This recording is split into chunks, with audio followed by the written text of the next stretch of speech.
Trump कहना क्या चाहते हैं और इनके कहने के मायने क्या हैं, क्योंकि इन्होंने बात ही बातों में यह कह दिया कि ईरान ने हमें एक बहुत बड़ा उपहार भेजा है। इतना बड़ा उपहार कि मैं आपको बता नहीं सकता। हाँ, लेकिन वो पेट्रोल डीजल से ही जुड़ा हुआ उपहार है, मैं आपको दिखा नहीं सकता। लोगों ने पूछा कि क्या भाई बम बना के भेज दिया कि ये पकड़ो न्यूक्लियर बम रख लो? बोले नहीं, पेट्रोल डीजल से जुड़ा बम है। अब ये मतलब पेट्रोल डीजल से जुड़ा हुआ कोई तोहफा है। कुल मिलाकर के ट्रंप दुनिया को, क्योंकि इनके पास मीडिया है, पूरी दुनिया का नैरेटिव ये कंट्रोल करते हैं, तो अपनी तरफ से जो कह देंगे वो उनकी तरफ से सारी बातें चलने लग जाएंगी। इन्हें ऐसा फील होता है जैसे हम मुगल काल के समय में सुनते थे, जिल्ले इलाही कुछ कह दिए तो सबको मानना पड़ेगा, फरमान है। ये कुछ वैसे ही अवतार में फिलहाल जी रहे हैं। इन्हें लगता है कि इन्होंने कह दिया तो दुनिया मानने लगेगी कि जीत गए। इन्होंने कह दिया कि सीज फायर, भले ही फायर हो रहा हो, लेकिन उन्होंने कहा कि सीज फायर, तो सीज फायर लोगों को लगने लगेगा, जबकि वो होगा नहीं। इन्होंने कहा अमेरिका जीत गया तो जीत गया, बोले हमने कहा जीत गया जीत गया, अब बाकी लोग लड़ते रहो, हमको कोई लेना देना नहीं है। तो ये कुछ ये जैसे हैं, कुछ इनके रक्षा मंत्री भी वैसे ही हैं। इनके रक्षा मंत्री का भी यही कहना है कि हम तो बॉम्ब से नेगोशिएट करते हैं। सामान्यतः ये शब्द बहुत ही ज्यादा डेरोगेटरी रिमार्क माने जाते हैं। बॉम्ब से नेगोशिएट करने का मतलब होता है कि आप आतंक की बात कर रहे हैं। बॉम्ब लेकर के नेगोशिएशन करने की जो कला है, ये आतंकवादियों के अंदर होती है, और यही कारण है कि इन्हें उठा उठा करके लोग पूछ रहे हैं कि सर अब अमेरिका आतंकवादी भी बन गया क्या? मतलब अब तक जिस तरह की हरकतें कर रहा था, जिस तरह से साम्राज्यवादी हरकतें फैला रहा था, उसके बाद क्या अमेरिका टेररिस्ट बन गया है? जो इसके खुद विदेश मतलब रक्षा मंत्री ये बोलते हैं कि हम नेगोशिएट करते हैं बॉम्ब्स के माध्यम से। तो ये अपने आप में एक बहुत ही मतलब बेकार, अमेरिका पे शोभा ना देने वाली और अमेरिका के अब तक के समझदारी के काल में सबसे डेरोगेटरी रिमार्क के रूप में कंसीडर की जानी चाहिए। खैर, इनसे पूछा गया कि सर बताइए आपके युद्ध का अपडेट क्या है? बोले क्या ही बताऊं, देखो युद्ध तो हम जीत गए।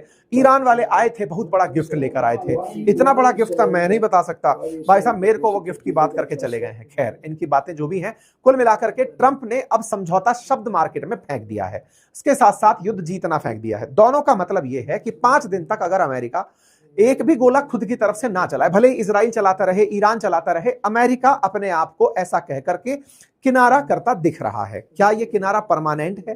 क्या अमेरिका आने वाले समय में किसी भी प्रकार से ईरान पर हमला नहीं करेगा, या फिर यह पिछले 1 महीने पहले जो ट्रंप ने किया वैसी ही कोई हरकत है? आपको याद होगा कि ट्रंप ने पिछले महीने भी, जनवरी के एंड में भी यह लाइन कही थी कि अमेरिका ईरान पर हमला नहीं करेगा, क्योंकि प्रोटेस्टर्स को ये लोग फांसी देने वाले थे। हमारे कहने पर इन्होंने फांसी देने से इनकार कर दिया है, अब अमेरिका हमला नहीं करेगा। लेकिन जब गहराई में गए तो पता चला कि पश्चिम एशिया के देशों ने अमेरिका से कहा था कि आप हमारे बेसेस से, जो आपने हमारे देशों में हमारे देशों में अपने बेस बनाए हुए हैं, यहां से आप ईरान पर हमला मत करना। तो फिर अमेरिका को अपने एयरक्राफ्ट करियर्स मंगाने पड़े, चाहे वो फोर्ड हो चाहे अब्राहम लिंकन हो, और उन्हें बुलाकर हमला करना पड़ा। तो इसके लिए इसे एक समय सीमा परचेज करनी पड़ी, टाइम बाय करना पड़ा।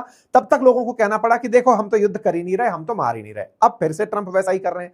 ट्रंप को फिर से अपने लगभग 5000 सैनिक गल्फ में पहुंचाने हैं। इनके बहुत सारे जो युद्धवाहक जहाज हैं, युद्धपोत हैं, वो इस समय इंडियन ओशियन और तमाम जहाजों से, मतलब पानियों से तैर तैर करके गल्फ के आसपास पहुंच रहे हैं। इनके पहुंचने में समय लगेगा। ट्रंप अचानक बाहर आते हैं, कहते हैं 5 दिन का सीज फायर, भाई अपन नहीं खेल रहे। साथ में दुनिया वालों, हम तो जीत गए तो हमें जरूरत भी नहीं है युद्ध लड़ने की। दुनिया को यह बताकर ट्रंप भले ही समझ रहे हो कि ये मतलब समझदार हैं, लेकिन ईरान इस बार इनके दाव में नहीं फंसने वाला। अमेरिका जो भी स्ट्रेटेजी चल रहा है, जैसे जेडी वेंस जो इनके उपराष्ट्रपति हैं, उन्हें पाकिस्तान भेजने की चर्चा चल रही है कि वो पाकिस्तान जाएंगे और ईरान के किसी बड़े अधिकारी के साथ वहां मुलाकात करेंगे। लेकिन आयरनी ये है कि ईरान पूरी तरह से इस बात का इनकार कर रहा है। ईरान के बड़े बड़े अधिकारी मना कर रहे हैं कि ऐसी कोई बात ही नहीं हो रही, ये केवल दुनिया को बेवकूफ बनाने के लिए अमेरिका अपनी कवायद रच रहा है। पाकिस्तान को जबरन बीच में लिया गया, हमने कोई बातचीत ही नहीं की। हालांकि पाकिस्तान के ईरान के जो विदेश मंत्री हैं, उन्होंने ये जरूर कहा कि ईरान के कुछ ऑफिशियल्स हमसे बातचीत में बिजी हैं, लेकिन हम जब तक अपना बदला नहीं ले लेंगे, हम कोई भी सीज फायर के मूड में नहीं है। तो कुल मिलाकर के ट्रंप के बयान पर कितना सही और गलत होगा, यह एक अलग सवाल हो सकता है। लेकिन एक बड़ा सवाल यहां पर फिर भी है, और वो ये कि अगर इन सबके बावजूद अमेरिका ने पाकिस्तान को मध्यस्थता के लिए चुना है, तो ये कई सवाल अपने साथ लेकर चलता है। मतलब अगर अमेरिका ईरान के साथ बातचीत करने, मजाक में ही सही, लेकिन एक बार भी पाकिस्तान को विकल्प के रूप में चुनता है, तो यह भारत के लिए एक बड़ा सवाल है। कैसे? युद्ध से पहले भारत के प्रधानमंत्री इजराइल की यात्रा पर थे, तो पहला सवाल तो यही बनता है कि साहब आप तो इजराइल के साथ खड़े थे, आपको देखकर तो यही लगता है कि आप इजराइल के साथ थे, आप ईरान के साथ नहीं थे। इजराइल के साथ थे तो फिर उन लोगों ने ही आपको क्यों नहीं चुना? क्योंकि ईरान ने आपके जहाज निकाल तो दिए ना, हाल ही के समय में पता चला स्ट्रेट ऑफ हॉर्मुज से भारतीय जहाज आ पा रहे हैं, तो सब आपकी ईरान भी सुन रहा है और आपकी ईरान इजराइल भी सुनता है। दोनों को बिठाने की क्षमता आपके पास थी, लेकिन ये पाकिस्तान के पास चले गए। साहब ये तो गलत है, पाकिस्तान के पास चले गए, ये बात गलत है भारतीयों की नजर में, लेकिन अमेरिका इसे कैसे यूज कर रहा है अब उसे थोड़ा समझने का प्रयास करते हैं।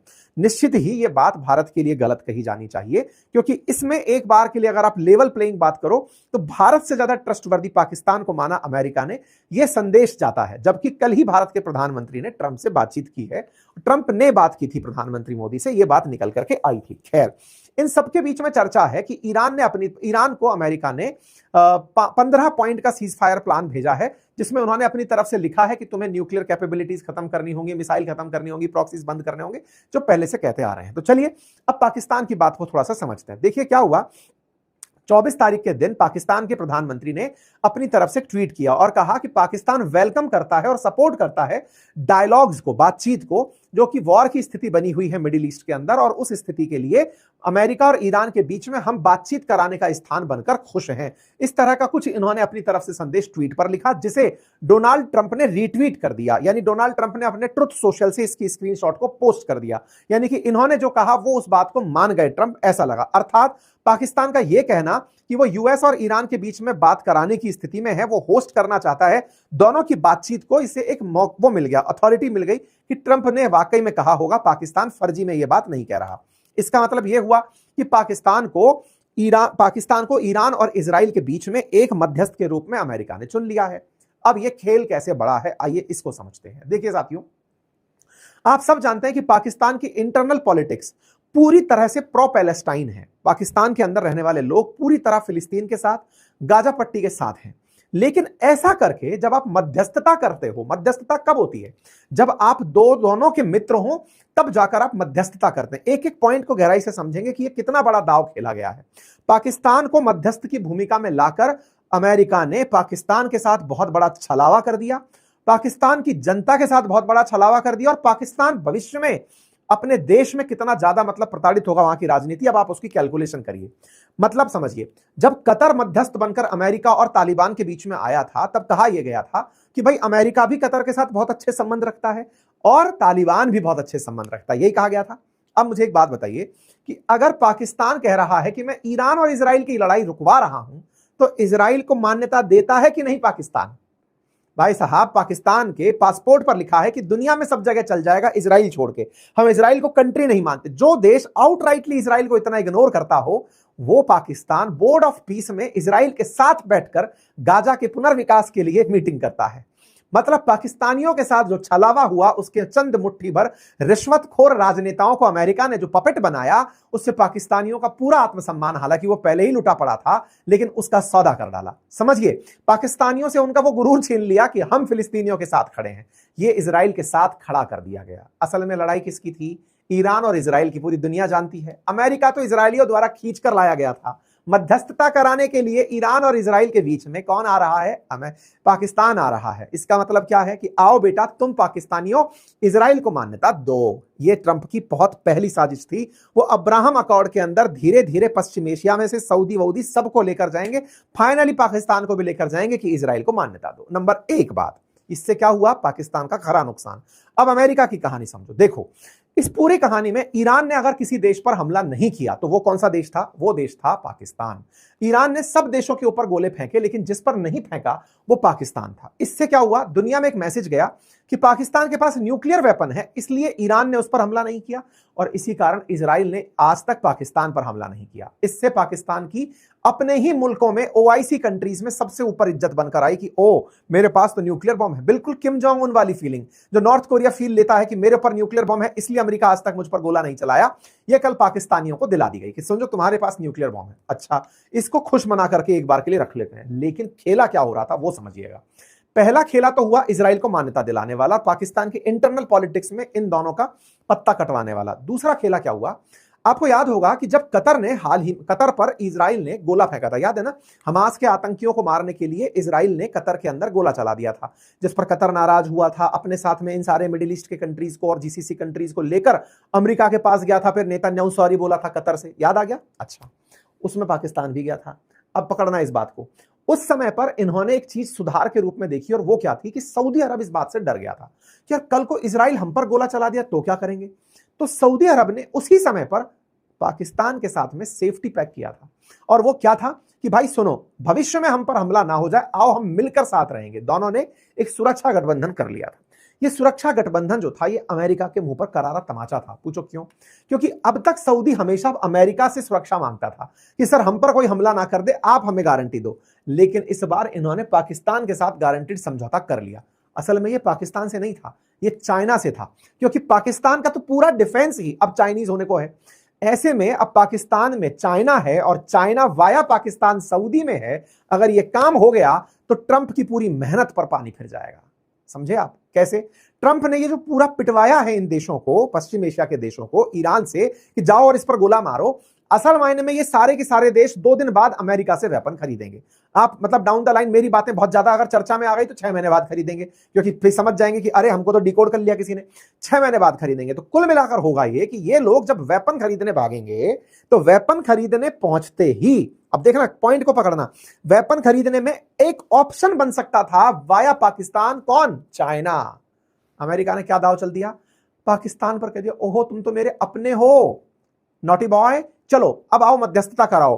तो तुम्हें अब मेरे बीच में नहीं आना है, तुम्हें मैंने इतनी इज्जत दे दी है जितनी की तुम्हें आदत नहीं थी, इससे तुम्हें लूज मोशन हो सकता है, इस इज्जत को रखो अपने पास। अब ये इज्जत पाकर पाकिस्तान तो कुप्पा हो गया कि अरे भाई साहब बहुत इज्जत पा लिए। अमेरिका पाकिस्तान को सेटल कर गया। कैसे? ना तो इजराइल के खिलाफ पाकिस्तान से कोई धमकी आई, नंबर 1। दूसरी तरफ ना पाकिस्तान ईरान के साथ खुलकर बाहर आया। नंबर 3, अब मिडिल ईस्ट के अंदर या वेस्ट एशिया के सऊदी जैसे देशों में चाइनीज माल बिकने नहीं जा पाएगा। क्यों नहीं जा पाएगा? मतलब डिफेंस का माल, क्योंकि अमेरिका ने उसे बचा लिया। ये सब स्ट्रेटजी है। और एक स्ट्रेटजी, असल मायने में अमेरिका को अगर ईरान में घुसकर हमला करना हो, पॉइंट पकड़ना, कहां से एंट्री करेगा? ऊपर अफगानिस्तान बैठा है दुश्मन बनकर, तुर्की नाटो कंट्री है, घुसने नहीं देगा। इराक की तरफ से घुसे तो सबसे बड़ी मार यह है कि इराक के अंदर तो पहले ही पता है उतरते सबको मैसेज चला जाएगा। पाकिस्तान वो जगह है जो कि पैसे के नाम पर बिक जाता है। पहले भी तो यही हुआ, तालिबान के अंदर हमला, अफगानिस्तान में हमला करने के लिए पाकिस्तान अमेरिका के हाथों बिक गया था। अब अगर फिर बिकता है तो चाबहार वाले रास्ते से, जहां पाकिस्तान बहुत लंबी सीमा साझा करता है ईरान के साथ, वहां से अमेरिकी सेना अगर ग्राउंड से एंट्री करना चाहे तो पाकिस्तान का इस्तेमाल हो जाएगा। तो पाकिस्तान का फिर से हो गया इस्तेमाल है। तो कुल मिलाकर के ये जो युद्ध रुकने के पीछे की कहानी है, ये क्यों इसको नहीं चुना गया, मैंने वो पूरी की पूरी आपको डिकोड कर दी। ये यहां पर सारे पॉइंट्स के माध्यम से समझ में आ गया, क्योंकि असल मायने में पाकिस्तान जिसको आज विक्ट्री समझ रहा है, ये इसके लिए एक बहुत बड़ा ट्रैप है जो ट्रंप ने फेंक दिया है। ये जो सारी स्थितियां समीकरण बनी थी, इन समीकरणों को ट्रंप अपने पक्ष में कर निकल गए कि चलो साहब, ये तो हो गया पाकिस्तान की कहानी। अब बात करते हैं ईरान की, कि साहब इस ईरान भी है इसमें कहीं, मतलब मध्यस्थता में वो बोल रहा है कि मैं हूं। तो देखो, तेहरान ने साफ मना कर दिया कि मैं कहीं पीस टॉक में नहीं हूं, मेरा कहीं नाम नहीं है पीस टॉक में। उसने कहा कि ईरान कह रहा है अमेरिका खुद से खुद की बातचीत कर रहा है, उनकी अपने लेवल की बातचीत है। ईरान ने तो साफ कहा है कि सुनो भाई, जिस तरह का कन्फ्लिक्ट है ना, तुम अपने आप से बात करो, हमसे बात करने मत आओ। यानी कि defeat is not a deal, तुम हार गए हो, इस डील का नाम मत दो। पूरी तरह से IRGC इस समय अमेरिका को भर भर के अपने मतलब हार्श वर्ड्स में बहुत बुरी तरह धमकाते हुए साफ साफ दिखाई दे रही है। कुल मिलाकर के अब ईरान के पास चूंकि खोने के लिए कुछ नहीं, मैंने मल्टीपल टाइम आपसे कहा, जो व्यक्ति लीडरशिप खो चुका हो, जिस देश को यह टेंशन मिट चुकी हो कि हमारा इतना नुकसान हो जाएगा तो और क्या बिगड़ जाएगा, अब यहां से आगे तो सब हमारे पक्ष में ही है। क्यों? क्योंकि दुनिया को हमारी वैल्यू समझ में आ रही है। अब तक तो लोगों को लगता था कि हम स्ट्रेट ऑफ हॉर्मुज रोक देंगे, अब तो हम सही में रोक कर बैठे हैं। तो ऐसे में अब ईरान के पास नेगोशिएटिंग पावर बढ़ती जा रही है, और ईरान इसी का फायदा उठाते हुए ट्रंप पर भरोसा ना करने की बात कह रहा है, और साफ कह रहा है कि ट्रंप के द्वारा कई प्रकार की चालें चली जा रही हैं। इनमें से इन GCC कंट्रीज से हम पर हमला करवाने की चालें भी शामिल हैं। लेकिन हम पूरी तरह सतर्क हैं और ये मानते हुए चल रहे हैं कि अमेरिका इस पीस के बहाने फिर से हमारे साथ धोखा करेगा। वो हमारे पास पीस डील लेकर आएगा, लेकिन फिर से हमारे साथ वैसा ही कुछ कर जाएगा जो अगस्त सितंबर